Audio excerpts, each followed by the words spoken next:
অনেক দিন বাদে আবার একটা নতুন মিনি ব্লগ নিয়ে চলে এসেছি। বলতে পারো একটা বৃষ্টি মুখর দিনের সকালবেলা রেডি হয়ে গেছি। রেডি হচ্ছিলাম একটা বিশেষ জায়গায় যাওয়ার জন্য, যেখানে প্রায় বহু দিন ধরে যাওয়ার ইচ্ছা ছিল কিন্তু হচ্ছিল না। কিন্তু ভগবানের ইচ্ছায় সকলে একটা নির্দিষ্ট টাইম বার করে বেরিয়েই পড়লাম। যাওয়ার পথে পড়লো এই ধাবাটা, যেই ধাবাটা যথেষ্ট ক্লিন ছিল। আর এখানে ঢুকে একটুখানি বিশ্রাম নিয়ে সবাই একটু চা আর একটু ধোসা খেয়ে নিলাম। ধোসাটা বেশ ভালো ছিল।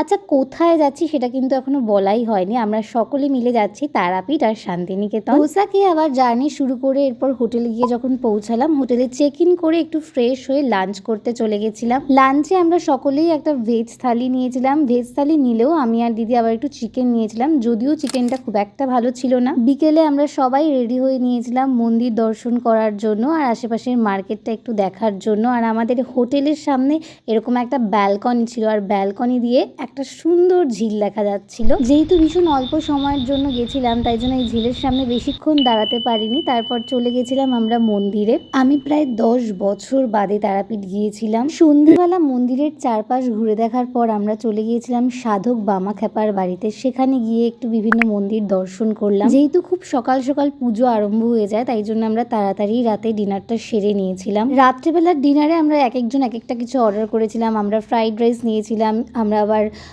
ধোসা নিয়েছিলাম, মারা ভেজ থালি নিয়েছিল। আর সারাদিনের এতটা ক্লান্তিতে সবাই ভীষণ এক্সস্টেড ছিলাম, টায়ার্ড ছিলাম। দিদি বলছে আমার দিকে আর ক্যামেরাটা নিস না। তো এই অবধি ছিল আজকের ব্লগটা। দেখা হচ্ছে নেক্সট ব্লগে।